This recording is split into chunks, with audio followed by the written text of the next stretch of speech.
Bonjour tout le monde, aujourd'hui je voudrais vous présenter un petit livre qui s'appelle Notes sur la suppression générale des partis politiques de Simone Weil, qu'elle a rédigé en 1940 et qui a été publié pour la première fois en 1950, c'est-à-dire après sa mort. Alors l'auteur, il s'agit bien de Simone Weil avec un W et non un V, il ne s'agit donc pas de la politicienne française qui a été panthéonisée récemment par Emmanuel Macron et qui était connue essentiellement pour sa loi Veil autorisant l'avortement en France. Il ne s'agit pas de cette Simone Veil-là. Ici, l'auteur du livre est un écrivain, philosophe, qui est mort à 34 ans en 1943. Elle avait une santé très fragile et elle est considérée comme une des philosophes les plus importantes de la première partie du XXe siècle. Alors quel est le positionnement de Simone Weil? Quelle est sa thèse dans ce petit livre? C'est que les partis politiques sont le mal et ils ne savent faire que le mal. Les partis politiques sont totalitaires et que donc il faut les supprimer. Le but du livre est de montrer le raisonnement qui l'amène à penser cela. Alors elle commence donc par définir ce qu'est le bien. Il s'agit de la vérité, la justice et en second lieu l'utilité publique. Elle précise que la démocratie, c'est-à-dire le pouvoir du plus grand nombre, n'est pas un bien en soi, c'est un moyen en vue du bien, estimé, selon elle, efficace, à tort ou à raison. Alors c'est intéressant car elle n'établit pas comme postulat de départ que la démocratie serait par définition quelque chose de bon. Il faudrait voir si la démocratie aboutit à la vérité, la justice et l'utilité publique. Si oui, alors c'est un bon moyen. Il faut insister sur le fait que la démocratie n'est pas une fin en soi. Elle imagine par exemple le cas où la démocratie déciderait de mettre les juifs dans des camps de concentration et de les torturer jusqu'à la mort. Ce ne serait pas juste et légitime pour autant. Seul ce qui est juste est légitime. Le crime et le mensonge ne le sont en aucun cas. Alors une fois qu'elle a défini la notion du bien, c'est-à-dire la vérité, la justice et l'utilité publique, elle explique comment, par quels moyens, on arrive à aboutir à ce bien, les partis étant exclus. Se pose donc la question du moyen. Et pour trouver ce moyen, elle renvoie au contrat social de Jean-Jacques Rousseau, pour qui elle a visiblement beaucoup d'admiration. Simone Weil et Rousseau partent du principe qu'un vouloir commun à tout un peuple est conforme à la justice, par neutralisation mutuelle et par la compensation des passions particulières. En effet, Rousseau partait du principe que la raison choisit la justice alors que la passion aboutit au crime, et que la raison est la même pour tous les hommes alors que les passions diffèrent. Simone Weil explique ensuite que c'est seulement si on adhère à ce genre de raisonnement que l'on peut admettre que le consensus universel indique la vérité. La vérité serait donc une, pour Simone Weil. Si cela est exact, comme elle le prétend, alors, lorsqu'il y a un problème général qui surgit dans notre société, il suffit que chacun se fasse sa propre opinion, réfléchisse, et si on compare toutes les opinions exprimées, elles coïncideront par la partie juste et raisonnable de chacune, et différeront par les injustices et les erreurs. Alors, j'ai peut-être une vision pessimiste des humains, mais j'ai parfois l'impression que la majorité des gens a un raisonnement plus que douteux. Mais je surévalue peut-être la proportion d'idiots sur notre planète. Simone Weil est elle-même attentive à ce risque, en ce qu'elle précise que si la démocratie constitue un tel mécanisme, c'est-à-dire aboutissant à la justice, la vérité, l'utilité publique, alors la démocratie est bonne, autrement non. Ce n'est donc pas certain que tel est le cas, mais elle préfère le croire. Elle le croit, mais elle encadre cette croyance de deux conditions indispensables pour que la volonté du peuple soit juste. Une chose est donc juste non pas parce que le peuple la veut, mais parce qu'à certaines conditions, le vouloir du peuple a plus de chances qu'aucun autre vouloir d'être conforme à la justice.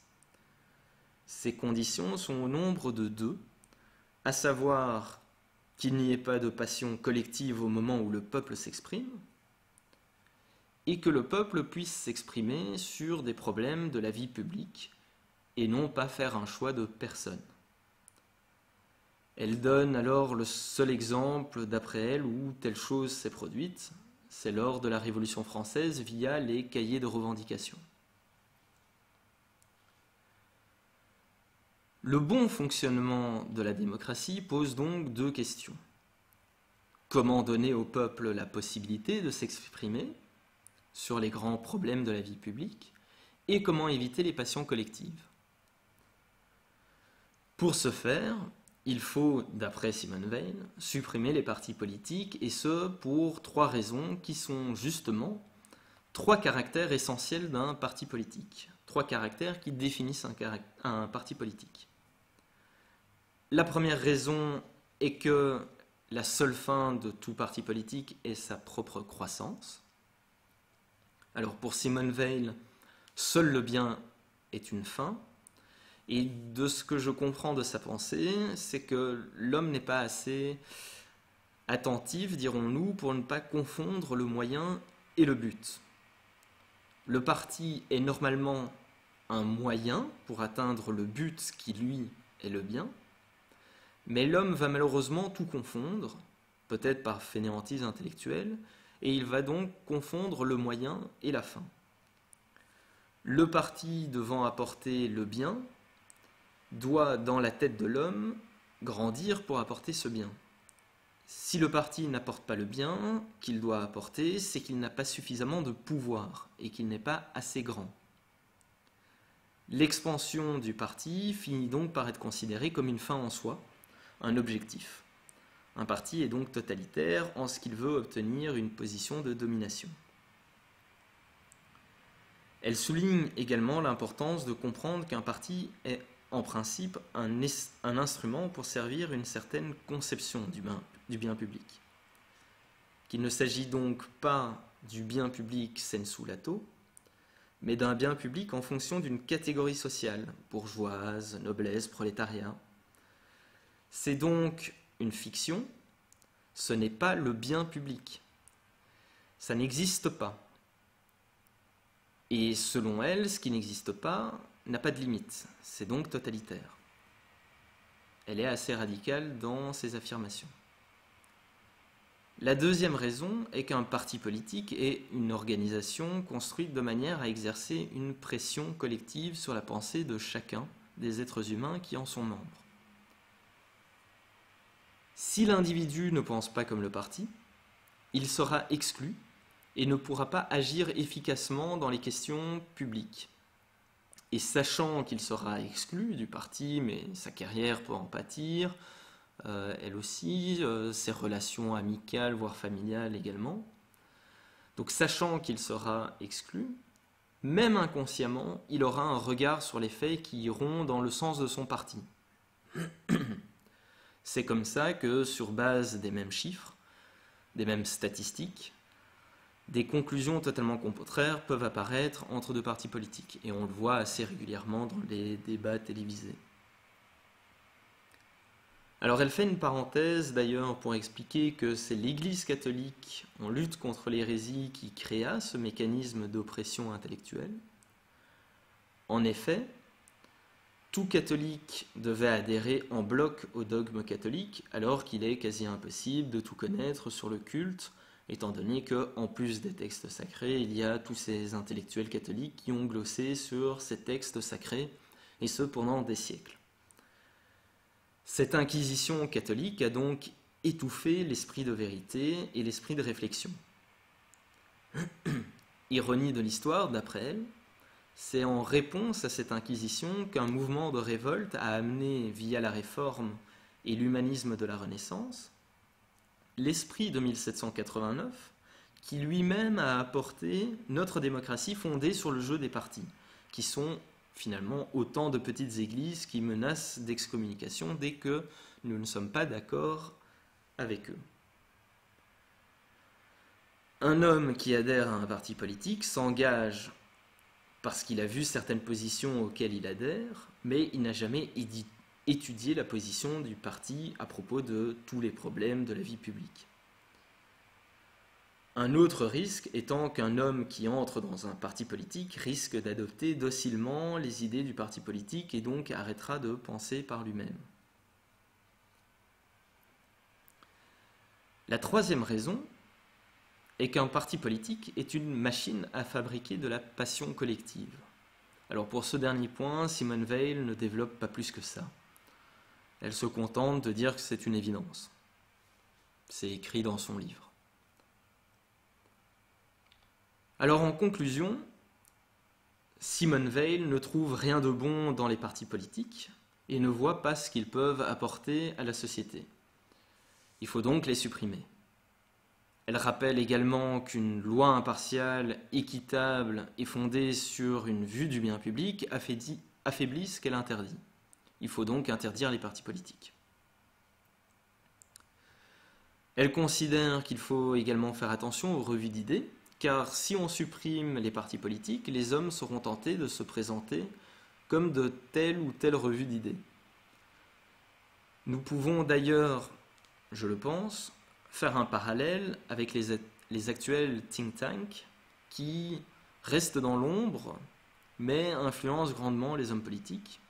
Certains politiques finissent d'ailleurs par se rattacher purement et simplement à la position de tel ou tel think tank et au Parlement en viennent à invoquer les rapports de ces groupes d'intellectuels sans autre argumentation que tel think tank a dit ceci.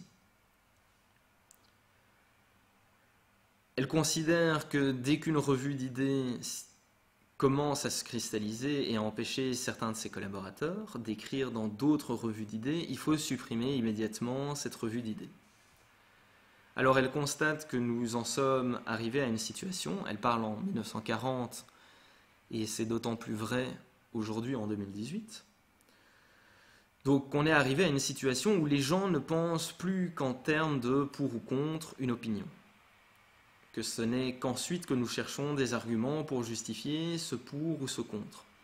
Je suis régulièrement surpris en soirée, en discutant avec des amis ou avec des étrangers, ou même sur YouTube dans les espaces commentaires, de constater que quelqu'un dit « c'est faux », c'est stupide, c'est mauvais, mais lorsque naïvement je lui demande de m'expliquer pour quelle raison telle ou telle chose est idiote, mauvaise, il n'est pas capable de me dire le pourquoi.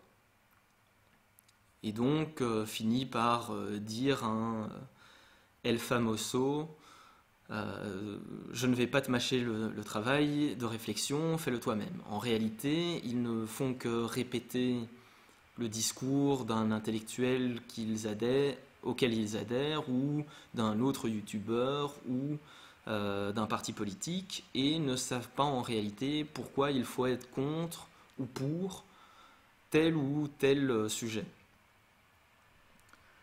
Les gens ne sont donc plus capables d'être ouverts d'esprit à d'autres opinions avec lesquelles ils se disent en désaccord.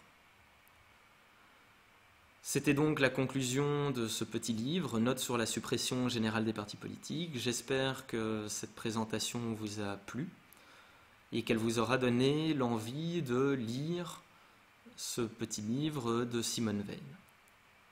Je vous remercie de votre attention et je vous dis à bientôt.